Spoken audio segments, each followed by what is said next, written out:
Thanks for joining me for another episode of Discover the Joy, the Purdy Podcast. I am here with Melissa Warren. She is co-owner / worker / you're everywhere manager, in this owner's place. daughter of Urban Bean. This is a coffee house that has gotten to be pretty popular here in Clay County. We are in the Fleming Island area, and I come in here a lot. A lot of people in the Orange Park area come here a lot. And I always see you. And that's it. You're always smiling. I am. And then I noticed one day I saw you with a head wrap on. And I was, that was kind of out of nowhere. And getting to know you, I learned that you had cancer. Yeah.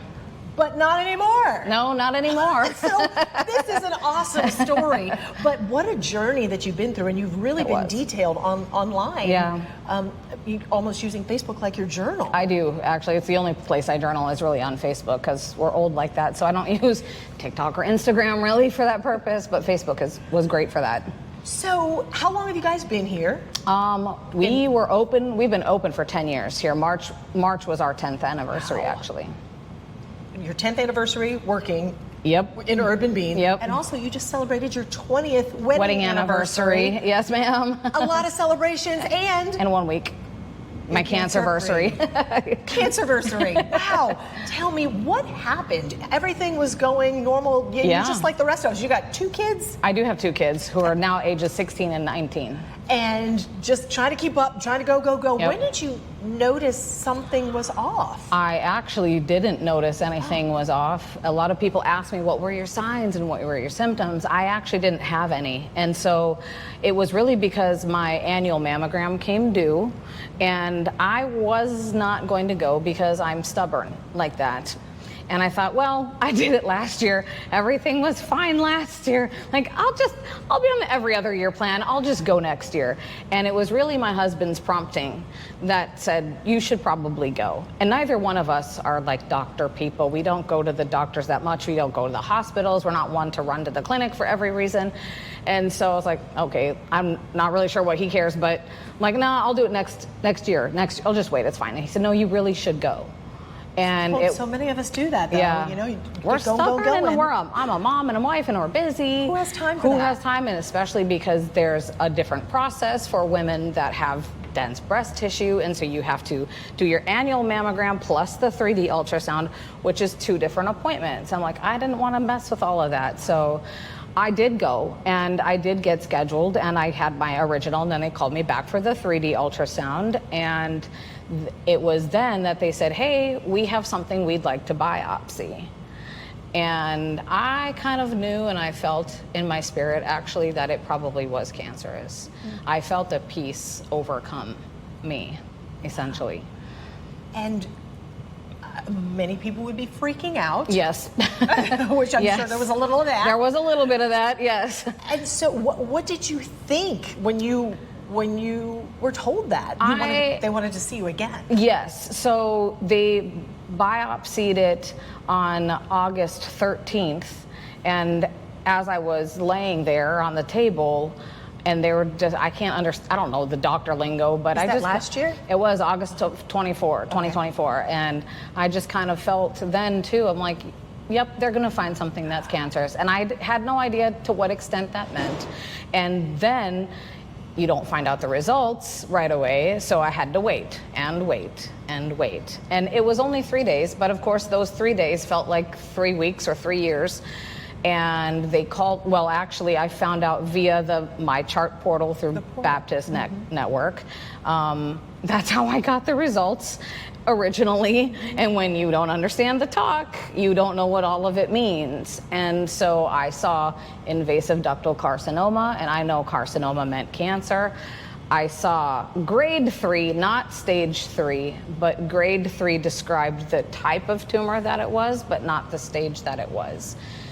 And so, but I'm freaking out. So I start Dr. Googling everything, and I was here at work actually. That's when I found out the results, and my parents had not come in yet, so I'm like, I think, I guess I have cancer. I don't know what that means, and I don't know what we're doing. And then that evening is when all of the phone calls started coming in. Oh my gosh, the amount of phone calls from all of the doctors' facilities, the clinics, I must have gotten probably 10 different phone calls that evening, which is also very overwhelming because you're still trying to process all of it without actually knowing what all of it means, because they don't explain that to you until you get to your first appointment with your oncologist, which was then the following week.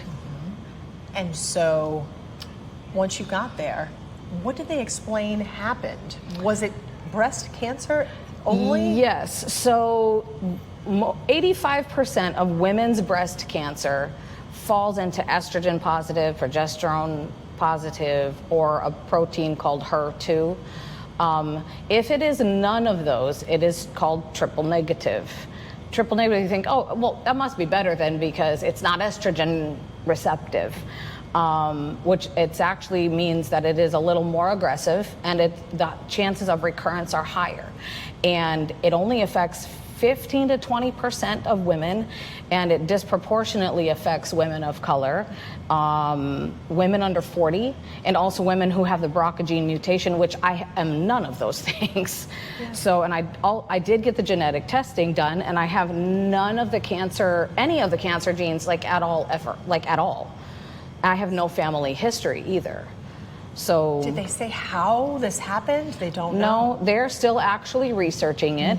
Mm-hmm. And that's why it's not as commonly known as other types of the breast cancer are. I mean, now they have stage 0 breast cancer. 10 years ago, they did not have stage 0, So breast cancer has come a long way in what they have been able to find out. But with the triple negative, they're still researching that side of it. Was there any pain involved? Did you feel a lump? I actually could not feel anything. It is purely because I went to get my annual mammogram done. Wow. And that is the gold standard, which is why it is such a widely known thing to actually, and women of all ages honestly should get it. It shouldn't be when you're 40. Because now my daughter, since I was diagnosed at age 44, my daughter, when she turns 34, needs to start her screening because they back it up 10 years. Mm-hmm. But breast cancer is happening in younger and younger and younger and younger and younger women.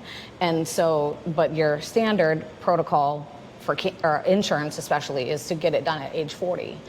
But I'm hoping that changes in the many, years to come. But I had I might have been more fatigued, but I was also doing this job and raising crazy people at home. So, I mean, I have no idea, but even my oncologist said, you probably didn't have any signs or symptoms. But wow. He did say that had I waited until November or December, it could be a completely different story because the tumor did double in size between August and September.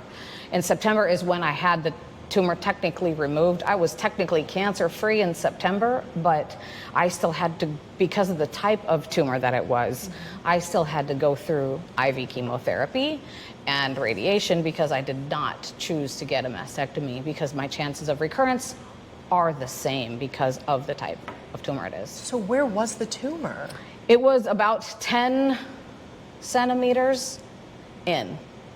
Deep? Yes. Okay. And it was only, at the time, it was super small. It was like 0.6, I think, and that's millimeters. And then it grew to 1.2 centimeters, which is still small. That is still considered stage 1.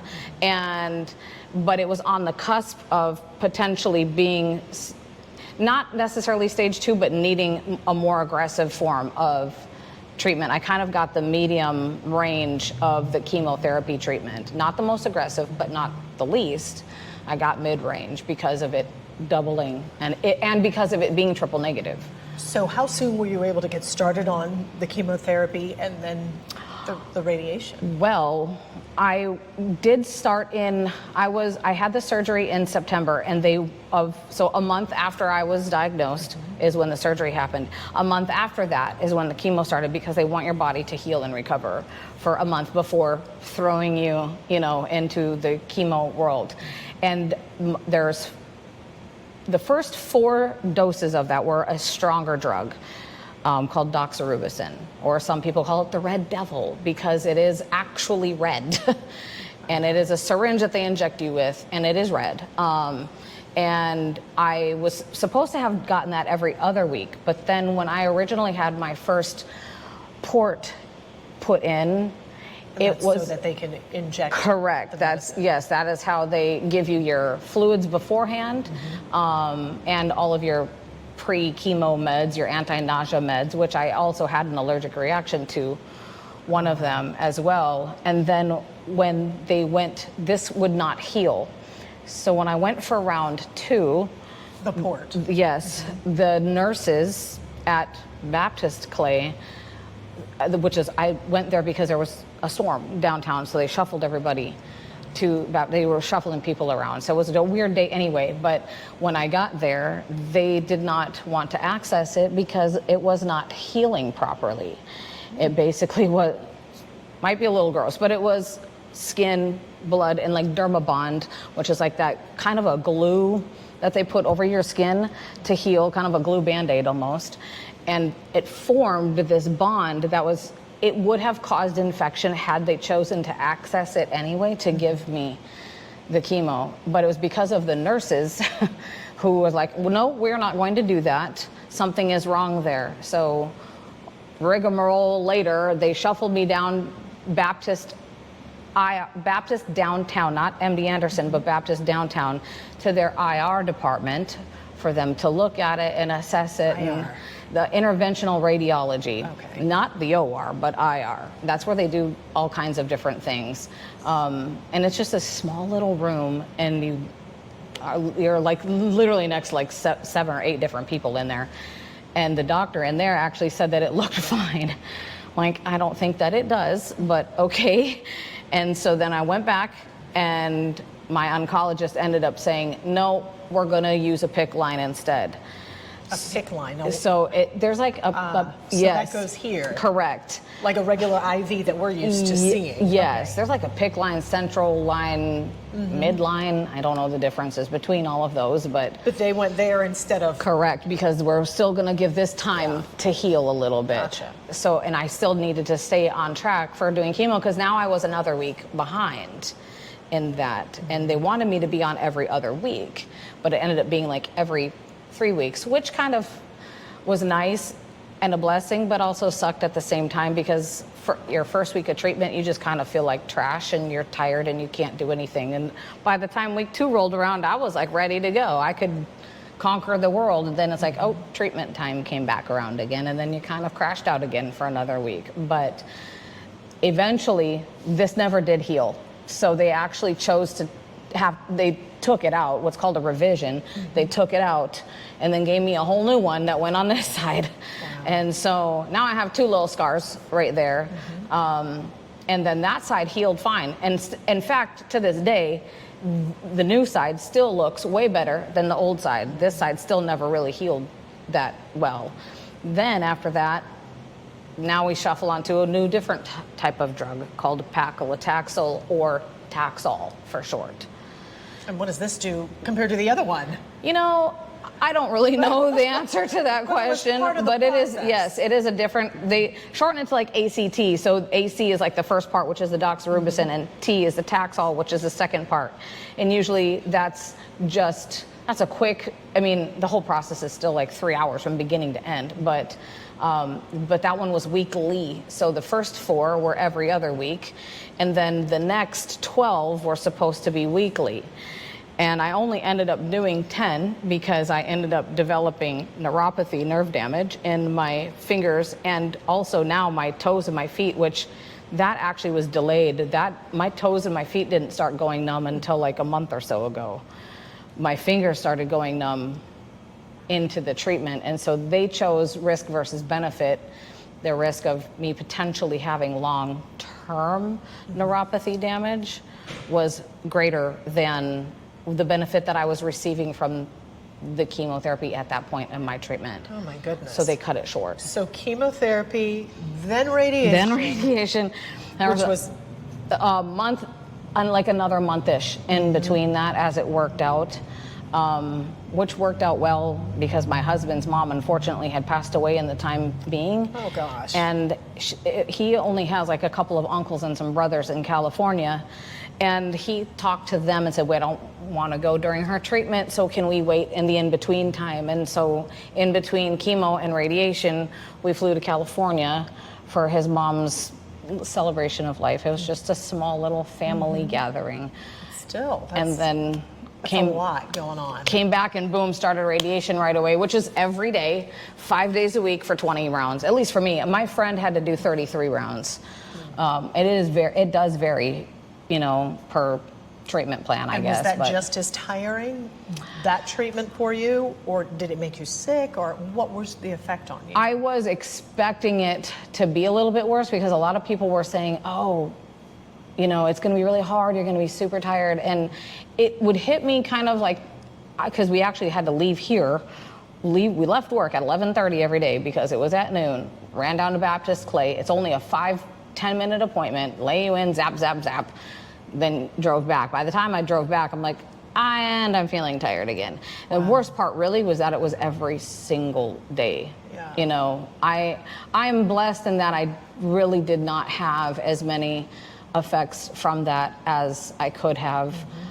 Even the damage to my breast area is not as bad as it could be. And you did lose your hair. I lost my hair. My oncologist said, you're going to lose your hair week 2 of chemo, or round 2. And I sure did. It was coming out, and I thought, well, like, I'm losing my hair anyway. Like, I'm mid-40s and probably like perimenopausal. So I was like, is this my hair coming out, or is this my hair coming out? And no, my hair was starting to come out in big chunks. And so I asked my husband to just shave my head. And originally we shaved it to this. And then, but this was still coming out too, because your hair is just falling out. And so I was leaving little hairs everywhere. And it was driving me crazy. I'm like, just shave it off. And then I felt self-conscious, so I wore a beanie. And because it was fall time, a lot of people just thought I did that for fashionable choice. And because it was chilly. Because it was chilly. But yeah. And all of this happened in less than a year. Correct. And you got to ring the bell. I did. 2 weeks ago? 3 weeks ago? 2 weeks ago? Which is, I mean, and you had a huge party here. We did. It was so much fun. Oh my gosh. It was a great party. Friends, Yeah. customers. Actually, mostly customers, to be honest. It was mostly the community of people that I have built relationships with. And obviously a good majority of my friends did also come, but yeah, it was about 90% customer base probably. And the cool thing about that, and I know it was at night, I got an invite, Yes. I couldn't make it. That's okay. But You're a busy lady. You raised money I did. for breast cancer research. Yes, we did. For We did. triple negative. For triple negative specifically, yes. How much did you raise? $1,000. And my parents, who are the owners, they're the ones that chose basically, because I thought we were just going to do a portion or a percentage, but my parents ended up deciding to give all of the sales that were made that evening to the foundation. Wow, which is amazing. And what having heard and learned about all this, I think back to the times I would see you sitting by yourself over here in the corner because you didn't want to get too close to people while you were going through, but you were always smiling, always waving, "Hey, Joy." Yeah. I never would have known had I not noticed Yeah. the beanie. That's what a lot of people had noticed too. It was like, what's with the heck? But you kept your joy. I did. How? Tell me, there had to have been some days when you there were just definitely like, were. I'm done. Yeah, they definitely were. I mean, the mental health aspect of it is kind of a journey unto its own, from before, during, and including a little bit now and after. But at the end of the day, my joy comes from my faith. And so my mom always said, God does not have a plan B. So God didn't look at your life and be like, didn't know that was going to happen. Let me rewrite your story and start again. God already knew all of this was going to happen. And so that is legitimately where my faith comes from and where my trust in the process. Doesn't mean that it was not hard. And I wrote myself, I'm really not into like the whole like mindfulness and I've really not been that person until kind of this journey. And when people have said like positive thinking matters, positive attitude matters, I think it 100% has made a difference in my journey throughout and in my whole attitude. Then how do you, tell me about those dark times. What did those feel like for anyone who might be going through that? It's kind of one of those things. It's like some days it's like, it's kind of like when women go through their monthlies, like you don't know why you're crying sometimes. And sometimes it's just an overwhelming, like, what if, what about, what then, what about here? What about this time? What about now? What does my future look like? What about my chances of recurrence? Like, you're given a Ki-67 score, which is the rate of which your cells proliferate and grow and multiply. Mine was 44%. That may or may not be high to some. My friend had a 0.3% chance of recurrence, and she got breast cancer 3 times. So then I look at that going, oh, mine is 44%. Like if hers was 0.3, what is 44%? But it's not as high as lymphoma, which is like 90%. And all of this is going... And all of this is going through my mind. And meanwhile, it's like, I'm the same person at home as I am here. Like I kind of just tried to live life as normal. People ask me, oh, how did your kids do throughout all of this? I'm like, I don't think my kids even noticed, to be honest, because I really was not much different other than I sat on the couch a little bit more because I was more tired. So I didn't clean up after them as much. I didn't do the dishes as often, didn't do the typical mom wifely duties. They did not know the mental struggles that I had. My husband did. How did you hide that from your kids? Because my kids are pretty observant, and I'm sure yours are too. How do they not see that? I think they are, but I think they just know because I've always been pretty resilient. People hate when you say like, oh, you're so strong. But really, that does help you kind of get through that because you are a lot stronger than you think you are. Everybody is. You don't really know what you're capable of until you're put to the test and until you kind of have to live your life kind of normal still. Thankfully, I'm very blessed and my mom took me off the schedule. I did not have to work. I have not worked since August. And so I was very blessed and fortunate that was my situation because that's not the same situation for everybody else. And I know that is not lost on me. But pedaling through some of those dark and weird times of just like, and it was not even more like, oh, I think I'm gonna die because that really wasn't the case. It was just, but you still can't help but think, what about the future? Like you start thinking about like, well, what's gonna like in 3 months? And I actually almost canceled my party 3 different times because you start to feel like not worth it or that you didn't deserve it or that there's other people that are going through it worse than you. It's really like a survivor's guilt, imposter syndrome, type of mentality, and that does start to kind of weigh on you a little bit. And so it's hard to kind of push past that and like, no, I went through this, I deserved this, like I can do this. I still think like, was that dumb? Should I have done that? Like, I'm not trying to make it like all about me. And really, I want to raise awareness for triple negative and also for women's mental health because in that process, you can't even explain all of the reasons why you're feeling the way that you feel.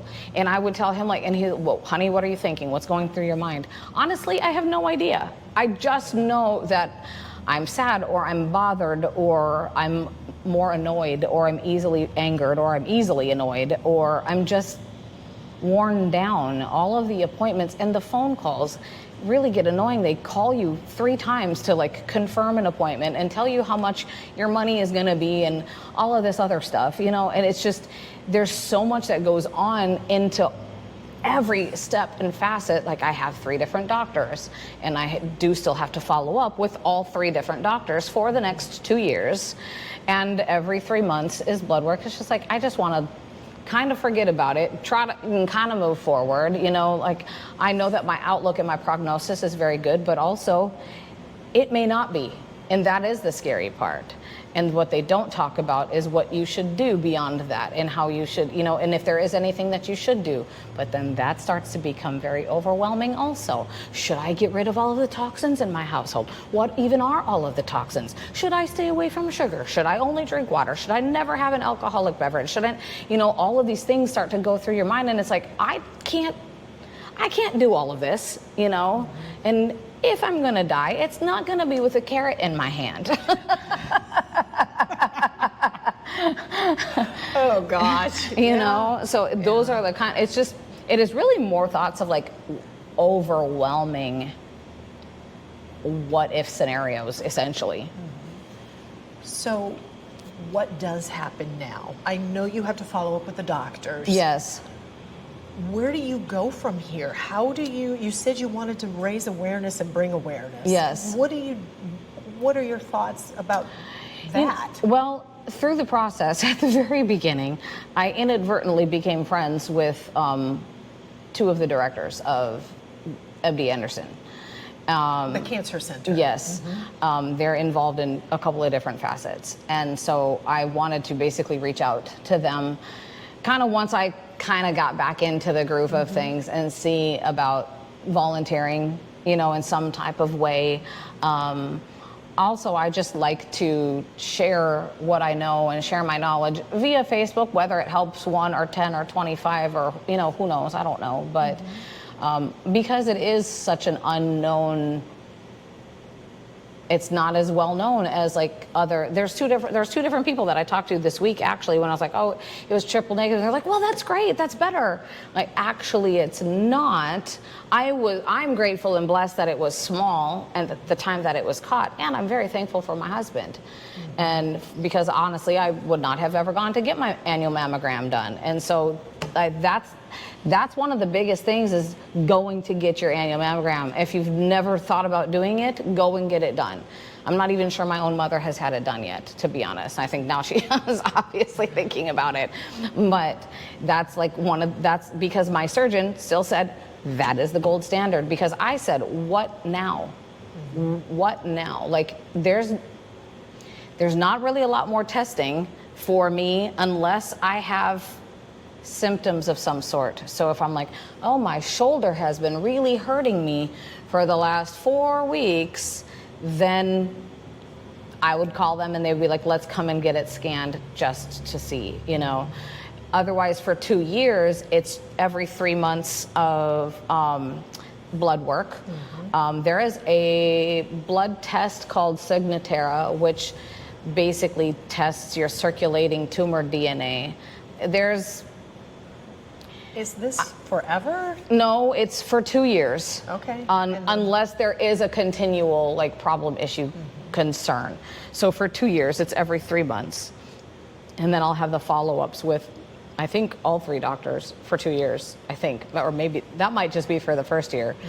But which is good that they're staying on top of everything. And then, but I can see how it would be annoying. I was like, well, because you just can't just can't forget about it and move on. And I'm like, now, like, one foot in front of the other, I'm ready to like let's move on with this. But are you back to work? I have, yes, in a capacity. I really do only want to work part-time. But I've trained 2 new people that started last week. That's a lot of work. Or the week before, rather. I guess I was on vacation for half of last week, and that is a lot of work. And that's kind of, I don't know, it's kind of like mentally, it's kind of where I'm at right now. I was trying to keep my stress level. Are you going to keep lower. singing? I heard you're singing that night at the party. There's video. There is video. Singing has actually, honestly, been extremely therapeutic for me. People ask me, why don't you sing? Why don't you sing out? I don't want the musician's lifestyle. I did go to college for it for a year, but it brings me joy, great joy to sing, and it's very therapeutic. I was doing that through chemo. I was still finding the people that I know that sing at various different places. I was following them, and I would still show up even on chemo weeks or maybe the following week, depending on what was going on. But throughout my chemotherapy period, I was still getting up and singing because it is very, very therapeutic for me. What's one of your favorite short songs? Oh gosh. Am I going to make you sing? Are you? Yes! Come on! Seriously? Sing! Your voice is so, it's like got this jazz vibe. Oh my gosh. I love it. Just a short little something. Please, please. Okay. She's good at I knew she was going to put me on the spot too. I would love to hear just a little something. Strumming my pain with his fingers, singing my life with his words, killing me softly with his song, killing me softly with his song, telling my whole life with his words, killing me softly with his song. I generally sing that. So beautiful. Or sometimes I sing a song to my husband, At Last, or Summertime from Ella Fitzgerald. That's kind of my vibe. That's kind of my lane. Well, I hope you don't stop, ever. Thank you. Your voice is as beautiful as you are. You're Thank so you for sweet. letting me Thank you. tell your story. Thank you for asking me to do this. It was fun.